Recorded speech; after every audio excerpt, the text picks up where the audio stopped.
Remakers Mark Special Episode 28. Post-holiday Remakers Mark recommends.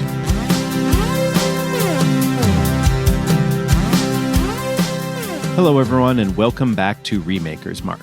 Here we are in our 28th special episode where we are going to be doing a post-2021 holiday break Remakers Mark recommendation segment.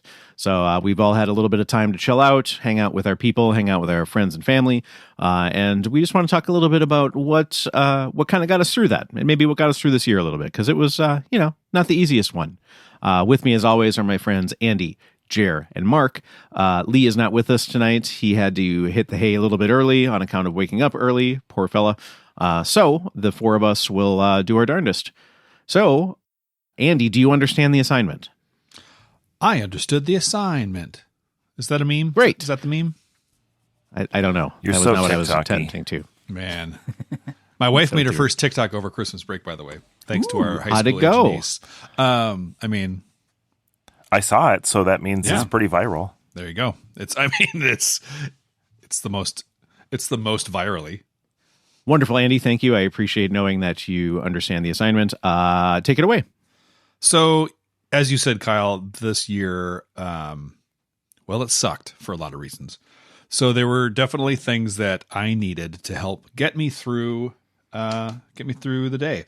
And the first thing I'm going to bring up is actually two books that have helped me lately. The first one is a collection of poems by the Sufi prophet Rumi. It's simply called Poems by Rumi, and it's just an anthology of different poems that he wrote. I believe he lived in the 13th century. So it's just his lyrical style and his subject matter it's just full of joy and wonder and just experiencing the world that I appreciate, because it seems full of optimism and goodness in that regard. The second book, I've actually read a couple of them, but the one I'm going to highlight is a book called How to Sit by the Vietnamese monk, and I'm going to really butcher the pronunciation, and I apologize, but it's something akin to Thich Nhat Hanh. I can help with that one. That's Thich Nhat Hanh. Thank you. That's the one. Thich Nhat Hanh, if you are unaware, is a monk and peace. A monk, a peace activist, an author, and has written many, many books. But How to Sit is a fantastic, simple guide on meditating and being still, and it's really been helpful for me. So, Rumi and Thich Nhat Hanh. Jer, tell us about what's been getting you through the year. Wait, hold on. I want to talk about Thich Nhat Hanh first. Yeah, I want to talk about stuff too. Oh, I'm sorry. Yeah. Okay. That's fine. Don't worry about it. I would also recommend, this is one that I read in college, called Old Path, White Clouds by Thich Nhat Hanh. Mm-hmm. It's just a lot of Buddhist teachings and Buddhist stories, beautifully written. He has the very rare ability of people, I think in the Buddhist faith especially, but in general, to distill down broad concepts into very simple language in a way that doesn't feel like it loses the message. The way that he can do that is really, really extraordinary. If you ever listen to him talk, especially about walking meditation, I'll see if I can maybe find a link to put in the show notes, but walking meditation for him is a really big deal. It is just beautiful. It's the kind where you're like, I can do that, which I think for something like Buddhism, where it is not, generally speaking, not how you probably live your life day to day in terms of meditation, in terms of lack of attachment, right? But he makes it feel like it's possible, which is pretty extraordinary. So yeah, I'm a huge fan of his and have for some time. And likewise, I am a huge fan of Rumi and have read several things of his. I don't have anything additional to recommend beyond what Andy said, but I don't have any tattoos, which I think makes me a little bit of an anomaly. But the one that I would get, were I to ever get a tattoo, is a quote from Rumi that is simply, "That which you seek is seeking you." Ooh, I like that. That's really good. So do I. But, Andy, were you a poet? Were you a poet? Were you a poetry reader kind of throughout time? Like, have you always been interested in poetry throughout the decades? I have been reading poetry since time immemorial. No, I haven't. Really, I haven't. And I've only recently, maybe in the last few years, kind of gotten into poetry. And part of it was I felt like I just never found poetry that really resonated with me. A lot of it just either seemed kind of pompous or highfalutin, which are synonyms. I understand that now.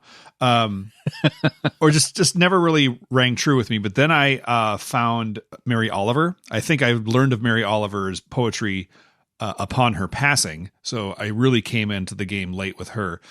And she's another writer whose word, like she speaks so clearly and simply, and yet it is so beautiful and poignant. So I would say like poets like Mary Oliver and Wendell Berry, those kind of writers are ones that really resonate with me. But that's only been in the last few years of my life. Cool. I feel like I need a poetry starter kit. I certainly have some read some throughout time, but I just like, it's not a native thing aside from song lyrics, right? Which, is a genre of its own in that realm. But yeah, I need help, Andy. Well, may I recommend Rumi, Mary Oliver, and Wendell Berry? You may. Thank you. Jer, let's go to you. Yeah. So I understood the assignment, and in making the assignment, ended up with something that I have been watching, listening to, playing, doing, eating, and reading. So I don't know if we'll get to all of those, but I'll just go down the list. And so what I've been watching lately is both the original season and now the brand new season 2 of the Netflix show The Witcher, which is based on a video game, which was based on a series of books by a Polish author. It is high fantasy. It is insanely well done. The show has some of the best fight choreography that I have ever seen. And it's just a very interesting story. It does a lot of time jumping around, so that it's not a very non-linear story, but very interesting. And I am rewatching the first season in order to get caught up again to remember how it all went so that I can start watching the second season, which just came out last week. But it is, if you are of that ilk that likes things like Game of Thrones and Lord of the Rings and what have you, I think that it would be something that would appeal to all of you. But that is The Witcher. I like those things. Give it a shot. I like those things, and I like The Witcher very much. And Henry Cavill is fantastic. He is perfectly cast. He is a huge nerd who is a Witcher walking Bible, apparently, on the set. And I've read in interviews that he would be perfectly content playing The Witcher forever. It sounds like it is exactly what he wants to be doing with his career. Cool. I watched one episode of it, and it just it didn't happen. And I'll tell you the context of it. It was as COVID was starting way back in March 2020, I put together like a list of things that I would do during the COVID break. I was reading back. It's like, oh boy, that's pointed. And that was one of those, was to start The Witcher and watch it. And then we ended up working, it didn't end up being a break, right? It was a whole nother thing, but I will strive to get back into that. That sounds great. I dig it. There wasn't any particular reason why I stopped. It just didn't happen. I made a list like that too, which the number one thing on my list was learn how to and start doing miniature painting. Ooh. I have all the paints and all the miniatures. That's as far as I got. That's 2 steps in the right direction here. There's always spray paint if you want to be like, hey, it's orange guy. I made an orange orc. I would like to quickly point you towards Critical Role for help with getting started on miniature painting. There is they have produced a series about miniature painting, which is in each episode is pretty short, pretty fun, very consumable, and informative. Nice. Yeah, I found actually a handful of YouTube painters that do series of things that I have really enjoyed and are really educational as far as tips and tricks for different techniques and things. And so I feel like I have the knowledge and I also have the tools now. I just haven't started. That's fair. But yeah, I will check that out as well. got to go easy on ourselves, even 2 years later. Indeed. Kyle, what is your recommend number one?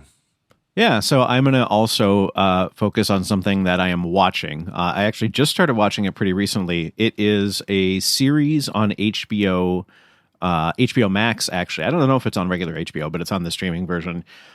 It's based on a book. It's called Station 11.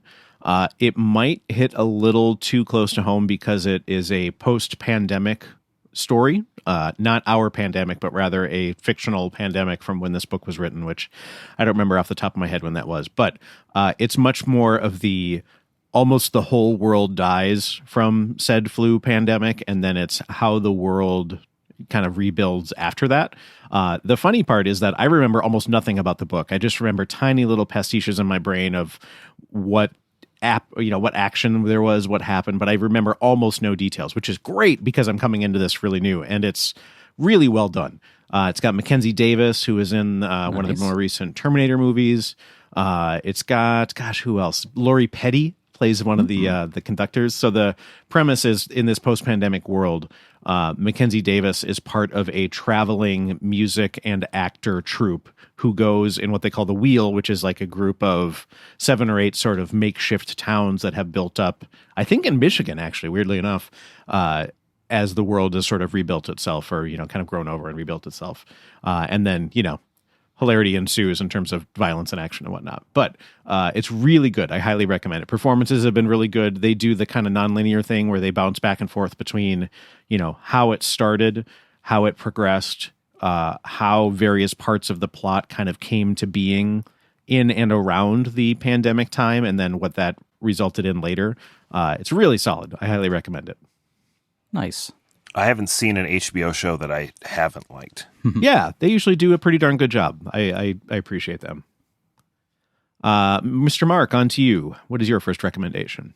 Yes, I would love to say that I have some reading material to recommend, but honestly, last year, I didn't read a damn thing, except for a section of the Communist Manifesto, and that's simply because I want to argue with people that I feel are drastically misrepresenting communism as a rhetorical tool for their political propaganda. No better reason. Yeah. So I don't have any reading to recommend, and I will also recommend something that I'm watching. I'm going to recommend Disney's Raya and the Last Dragon. Oh, so good. It's so good. And I also admit that I've been very close to Disney in the last 5 years because I have young children. But Disney's been doing some really interesting stuff in the last handful of years, like with Moana. They broke some molds with representing body image, where obviously Moana has brown skin and a wide nose, but also she has beefy arms and legs, and they de-emphasized her bust, and so they're making her look a little bit more like normal girls.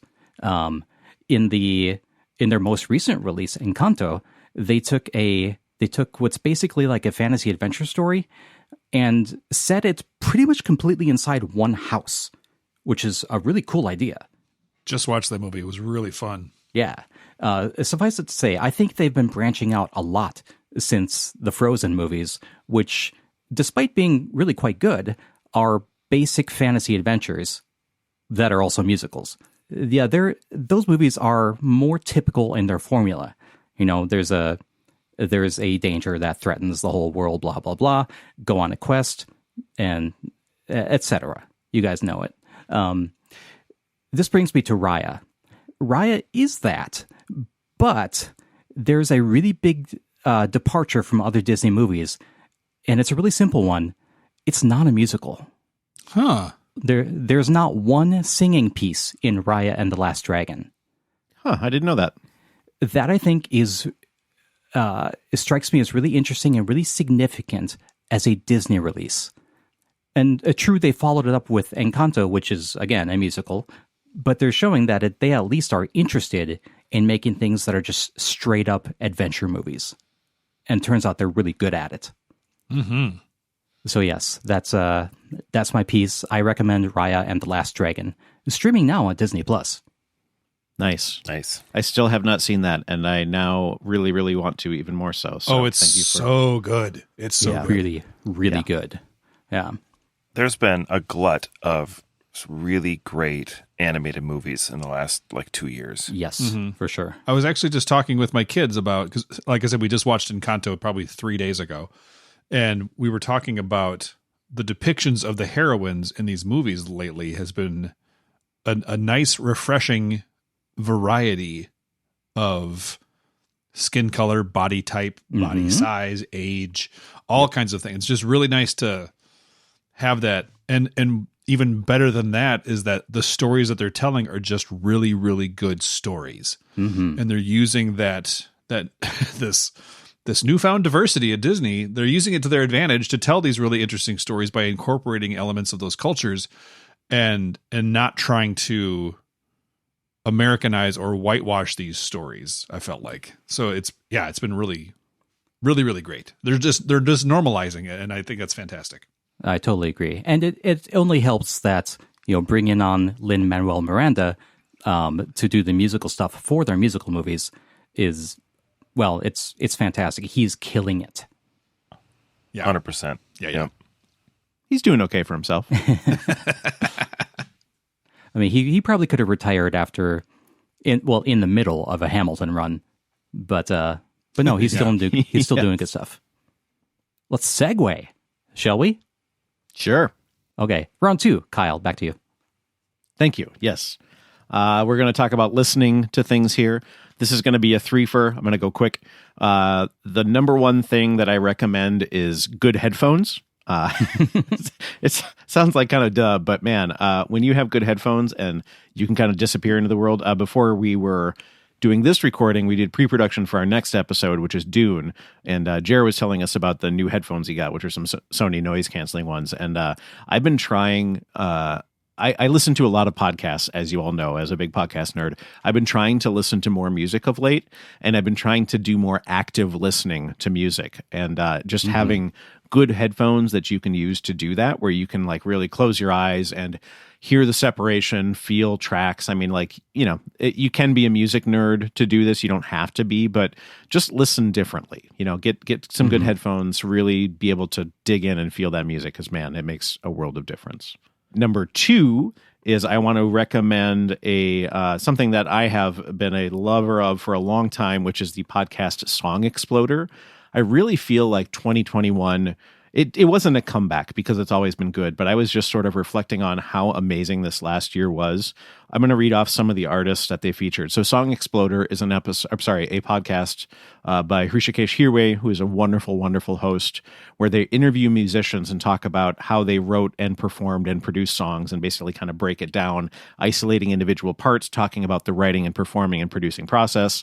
It's just music nerd candy. It is just so good. So here's a list of some of the artists from 2021. Not all of them, but some of them, going in chronological order.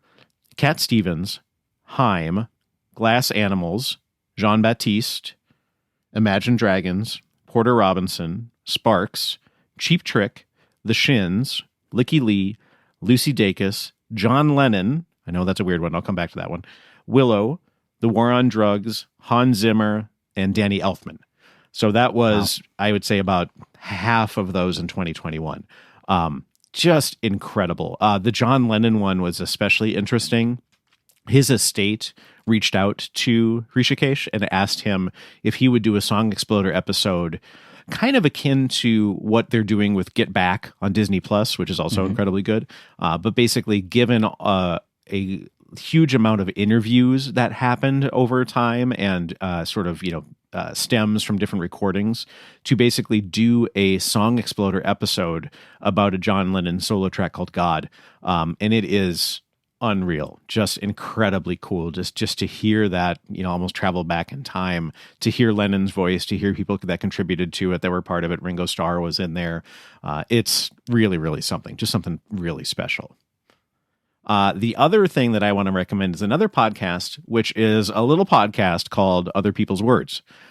This is made by our very own Andy Wicks. It came out shortly before 2021. It came out, I think, in October of 2020. But you've got, I think, 11, 12 episodes under your belt. And every time that one comes out, I just talking about how Thich Nhat Hanh sort of like centers me and warms me. The seeing an episode of Other People's Words does that for me preemptively, because I know that it's going to be thoughtful and interesting and well scored, well read. It's just it's people that I want to hear about talking about things that they're interested in. It is a podcast that Andy hosts where it is people reading off poems, books, something that is meaningful to them, and reading a piece of that, which is why I asked the poetry thing earlier. That's kind of part of that. So, Andy, you done good. I'm excited for more of whatever the future is of that. No pressure at all, but it's really well done, and I really appreciate every time I see an episode drop there. You're going to make me cry, Kyle. Go for it. So yes, good headphones, Song Exploder, Other People's Words. Not necessarily in that order. To tag along on your comment about headphones and active listening, I've been listening to Strong Songs a lot more lately. And that show is so good. It's so good, and it really encourages that and teaches you how to listen actively to music. And he'll say, I'm going to play this again. Listen for this, listen for that, and listen to this in your right ear and this in the left ear. And I've really appreciated how he gently teaches you about what goes into making a song, and then just was like, all right, now listen to the whole thing. And then you hear it and you're like, oh my gosh, I am hearing Bohemian Rhapsody or Fleetwood Mac or whatever it is for the first time, like new for the first time, even though I've heard the song 100 times. And I love how good of a job that he does with encouraging active participation in listening to music. Right on. I agree completely. That show is really special. Andy, on to you. What is your second round pick? I'm also going to talk about things that I've listened to, but I'm going to jump a little bit back. Again, thank you, Kyle. And Jer, you're talking about Strong Songs. I've listened to a few episodes of that one too. And I think one thing that makes that one stand out for me, along with other things like Song Exploder and just other podcasts, and I think even the things I'm going to talk about here in a second, are that when you have someone who's very excited about what they're sharing and what they're talking about, they could be talking about the phone book, but if they're excited about it, I'm going to be into it. Like it makes such a huge difference to get me interested in something if I know the person who's telling me about it is just super jazzed about it and just wants you to be jazzed about it too. Mm-hmm. So yeah, that's a big part of what I think Strong Songs does for me, is that the host is just he's just so giddy about all of it. Yeah. So anyhow, I'm going to talk about things that I've listened to, like Kyle, and I'm guessing like a lot of you, I consume a lot of podcasts. In fact, that's pretty much what I listen to. And I'm going to talk about 3 podcasts that are all kind of related in that they share some cast members, 2 of which are very closely related, and the third one is a little bit slightly different. The podcasts are Rude Tales of Magic, Oh These, Those Stars of Space, and Fun City. They're all role-playing podcasts. That's the vast majority of what I listen to. And Rude Tales of Magic and Oh These, Those Stars of Space are one of them is a kind of a straight up Dungeons and Dragons podcast. The second one is a Laser Feelings podcast. And I'm not going to get into the mechanics of those games, but suffice it to say, they're both really, really funny. And that's one of the things that really sucks me in, is that, yeah, the rules are there, but they don't rely on them as they just tell a good story, and they're just really, really funny improv people that just have really great chemistry. Rude Tales of Magic and Oh These, Those Stars of Space. And Oh These, Those Stars of Space is also completely improvised, like on the spot. There is no campaign. It's every episode's a one-off, and every episode the cast is slightly different, and the actors might be playing different characters. So it's very fun. It's intended to be just like jump in, listen to an episode, jump out, come back later, whatever, no big deal. Fun City, the guy that produces Rude Tales and Stars of Space, is also on the cast of Fun City, which is a Shadowrun podcast. Ooh. And Shadowrun is a podcast that's pretty rules intensive, which can be intimidating and a turnoff for some folks. But these guys make the story work. And it's this dystopian future. You're playing kind of mercenaries or guns for hire that do questionable things.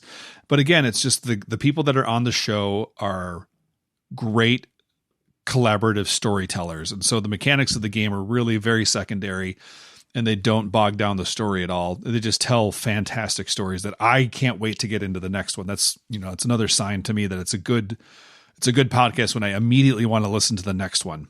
And I don't do that for a lot of shows. So Rude Tales of Magic, Oh These, Those Stars of Space, and Fun City. I recommend all of them. We're really getting our money's worth on these recommends. Yeah. Yes, we're cheating as we do best. Mark, it is to you. Thank you. I, too, have a podcast to recommend, but I'm going to save it for round 3. Oh, snap. I know, twist. Right now, I'm going to recommend a couple of things that are thematic but not by media type. The first one is actually a mobile game, and it is called Disc Golf Valley, made by Latitude 64, who I believe is a Swedish company, but they're mostly known for producing actual real live golf discs and baskets and paraphernalia. But the game, Disc Golf Valley, is a mobile disc golf game. And for these times, when it is, like 20 degrees below Fahrenheit, below 0 Fahrenheit outside, and some of us don't want to go disc golfing in real life, Disc Golf Valley is a way to scratch that itch. Also, it is a way to sort of realize the dream of being able to throw something 500 feet. Mm-hmm. But it's quite a good game. A lot of the mechanics are very true to the real life activity of disc golfing, and you get to collect all sorts of fun discs. You get to play all sorts of fun courses. There are different types of game modes and events. There's a variety of ways to engage with it, and it's a good way to get a little bit nerdy about disc golfing, kill some time. Not necessarily devote an entire afternoon or day to the activity, which you would do with real disc golf. I've found it to be a real nice time killer, basically, and also indulges my recent complete obsession with disc golf. Which brings me to my second recommendation for this round, which is an actual disc golf course. It is called Blue Ribbon Pines. I've played it a couple times now. Thank you, Jer. My last round there was absolutely abysmal, but it is a fantastic course. It is 27 holes of all sorts of different challenges. You need every shot to be able to play there. The good people at UDisc, which is a disc golf platform for all sorts of services, have ranked it something like number 4 in their courses for the entire world. So we're very blessed to have this course in Minnesota, where many of us are. Wow. Yeah. And it's only like a half hour north of the Twin Cities. If we have people who live in or are visiting Minnesota and have the time and want to go disc golfing for a mere $8, I think, it's well worth it. It is exactly what a disc golf course should be. Yeah, that course is something else. I can't wait to get there. I didn't get to join the last time, so I missed out. But someday. Yes, and someday. Andy, someday. Yes, indeed. Someday. Someday. I know for sure I will be playing there again, probably several times in however long I am able to disc golf. Jer, let's move on to you. So 2 of the 3 so far have been listenings to in round 2, so I will continue with that. and I will recommend something that I'm listening to, which is not a podcast, but I have endeavored to fill my retail store with music that is upbeat and makes me feel good. And so I've been listening to a lot of music that just kind of has that sort of vibe to it. And I found through just kind of passing through a lot of different Spotify channels and different things, I found a group based out of New Orleans that has been around for a long time named Galactic, which is a New Orleans sort of jazz, blues, funk, electronic jam band. So if you like any or all of those things, they are great. They had an album. I will specifically recommend the album that came out in 2015 called Into the Deep, which was a collab album with Macy Gray, Mavis Staples, a couple other people. Most of their tracks don't have vocals on it, but a few of them do. It's just like you can't be sad listening to their music. You can't. It's just toe tapping, groovy little head nodding kind of music, and it's exactly what 2020 and 2021 need, is music that just makes me want to kind of boogie in my seat a little bit. And that band again is called Galactic. I like it. Yeah. Some serious bona fides as far as the people that they work with. That's great. Yeah, for sure. And they are kind of a staple in the New Orleans music scene, and they will frequently have big names that pass through there jump in with them as they're playing. They kind of have a home base bar that they play at a lot in New Orleans. So check that out. Especially, as I said, Into the Deep. There's a couple of tracks there that I just can't get out of my head. Sugar Doozy is one of them. Long Live the Borgne, which I think is the name of the club that they hang out in. I don't remember, but that one's really great. There's just I just love them. They are what is playing in the store almost constantly nowadays. Nice. Cool. Faux show. So let's move on to round 3, bonus round. Mark, what is your round 3 recommend? Thank you, Jer. I am now going to recommend that podcast that I hinted at, Foreshadowing. Ooh. This podcast is called Greeking Out. It is Nice. Yeah, it's a good one. So to preface a little bit, my older daughter has been really, really into Greek mythology lately, and I think that's so fantastic. So I have indulged her interest quite a bit, and part of that was getting some books, and I'm looking at board games too. But through a friend, she actually found this one. Greeking Out is a podcast by Nat Geo Kids. And while it is produced by a kids media company and is, nominally aimed at kids, it's a really fantastic podcast for any listener who's interested in Greek mythology. And basically what it does is simply tells the stories that you find in Greek myths. It has a really simple format. It's one host and also an AI assistant whose name is the Oracle of Wi-Fi. Nice. Yep. That's fantastic. Yeah. That's really good. Yeah. And they just do a really, really good job of retelling these myths. So it's family friendly. It's really entertaining. It's just good storytelling for really interesting and cool stories. So I highly recommend this to anybody with with any tolerance for learning culture or whatever. Gross. Greeking Out. Greeking Out. Okay. Mark, I have 2 recommendations for you specifically for Wait your turn, Greek Jer. mythology. This is not my official recommendation. This is a side recommendation for Greek mythology themed board games. So I can give them to you offline if that's better. I feel like Santorini is coming in that recommendation.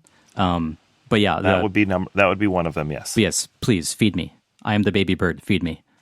Yeah, Santorini, and then the other one is it's a flicking game called Flick of Faith. Ooh, okay. And it's you're flicking little discs, and there are various pantheons of gods that are kind of vying for different areas.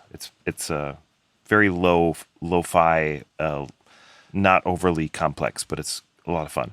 Okay. I'll definitely look into that. Thank you. I love that there's a genre of games called flicking games. Yes. So to button this one up, I'm recommending the podcast by Nat Geo Kids, Greeking Out. Indulge your interests in Greek mythology, please. It's awesome. Let's move on to Andy. All right, I am going to change the direction a little bit, and I'm going to talk about something that I recently consumed. And it was something that I don't believe I've ever had before, and it was good enough that I really think it altered my brain chemistry. It was amazing. Wow. Like you ate? I ate this. It sounds like I'm going to describe an edible that I went on a weird trip on, but it's not true at all. I ate a baked good called a brie bomb. You guys ever had these before? Okay. I don't know. Possibly, but Say probably more. not. So, and as I looked up, baked brie bomb recipes, there's all kinds of different things, but essentially you have kind of the version that I had, at least, had kind of like pull apart dinner rolls, kind of as a base, and then baked within that was brie and onion, and I think there was maybe some chopped walnuts and a little bit of honey on there, and just baked, and it was just like a tear apart, and you eat it, and it was amazing. Dang. That sounds good. It was one of those. It's the moment in Ratatouille when the food critic takes the bite of Ratatouille and you see his eyes big up, and you zoom into his brain and his memory. It was one of those moments. Or like when Fantastic. Homer Simpson eats a McRib.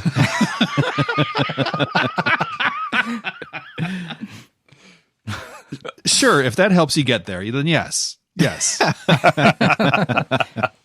Andy, I appreciate your Ratatouille reference. That sequence is fantastic. It's the best scene in many movies, and certainly the best part of that movie, which was a little disappointing to me. But that particular moment was magical.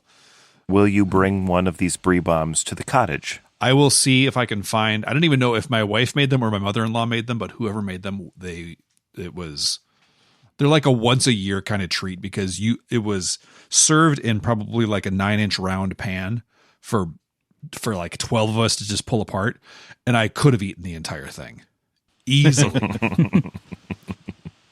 Can you imagine a dinner of a brie bomb and pizza balls at the cottage? I could. Sorry, we're getting way meta here. I but could if we did it the night before we were planning to spend the entire next day disc golfing, because that's the only way you could justify eating that much carbohydrates in one sitting. Yep. Oh my goodness. Yeah. Now, Andy, I feel like you absolutely must know if it is your wife who made this dish, because, if so, then the chef is in your house. Yeah, I know. In your house. You have The brie to find bomb this out. came from inside your home. Also, Andy, you are more the medical expert than I, but I want to check you on this. Doesn't all food alter your brain chemistry, if only for the glucose content? I mean, you're probably right there, but thanks for taking the wind out of my sail. I appreciate that. Yeah, anytime. Pedant. You're exactly right. This just did so in a much more significant and exponentially greater fashion. Fair enough. Jer, what you got? For round 3, I'm going to be talking about a recommendation of something that I've been playing lately, and that is the card game Marvel Champions. It is, as you would suspect, a Marvel-themed game. It's what they call a deck-building game, which there's 2 types of deck-building games, but I won't get into that. Essentially, how Marvel Champions works is that there are decks of cards that you put together based around a particular Marvel hero. And each of you players, and it plays up to 1 to 4, I believe. You each have your own deck with your own hero, and then you cooperatively are fighting against a specific villain.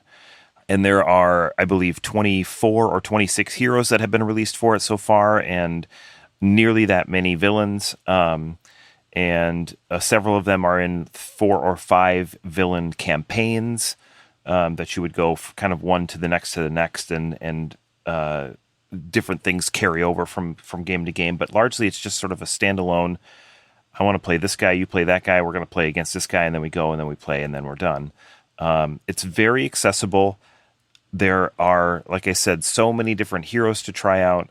Each one of them feels, A, different than the others, and B, the mechanics of that hero feel like that hero, which I didn't think was possible to do in so many different iterations. But when you play Ant-Man, it makes sense. The things that you do make sense for Ant-Man's powers. And when you are playing Venom or Hulk or whoever else, everything makes sense. Like, that guy does things this way, and Black Widow does things this way, and that is logical. That makes sense. And I love that about the game, that I can play a hero and it's not just a rehash of a different hero, but it feels like a new experience. And we've been playing it a lot. We have played through the most recent campaign that just went out that was Thanos themed. So we just finished that one. And now our new goal is we are going to take every villain and we are going to play through all 25 or whatever of them. And the only rules are we cannot play the same hero more than once. So we're gonna kind of force ourselves to play a lot of these heroes that we haven't played very much. Nice. But it's a blast, and it again, you can play solo, so you can just kind of solitaire and try it out and have fun. One of the guys that works with me and we play D&D together, whose name is Thor. He and I play together a ton, and there's a couple other people that kind of pop in and out that will play. It's a great game, and we've been, like I said, 2020 and 2021, we've been playing the heck out of that game. So Marvel Champions is the name. Fantastic. Mm-hmm. Yeah, I would definitely love to check that out.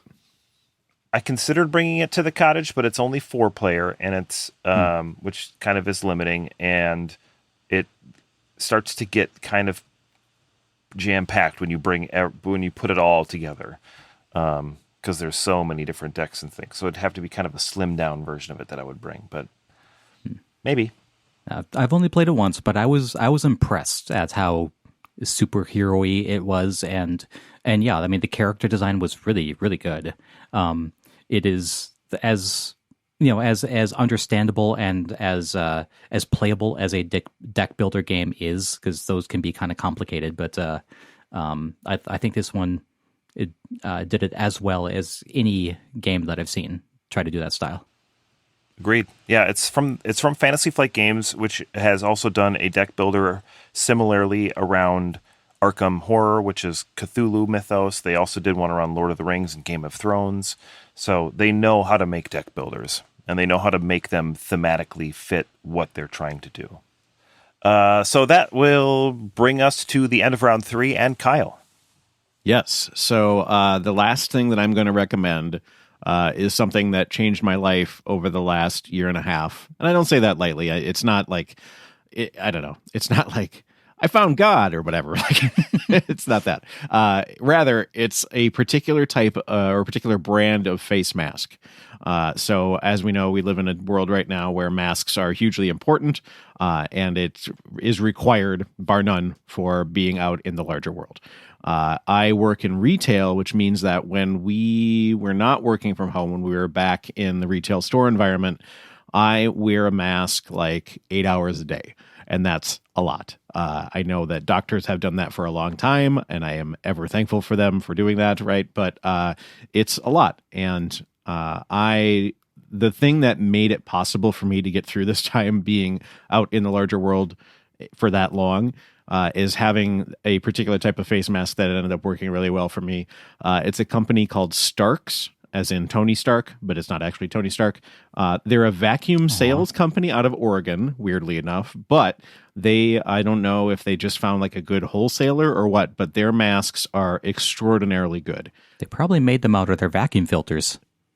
I honestly think that might be the case. It wouldn't surprise me, but it's got like the same kind of 0.3 micron filter that's in like KN95s and what have you.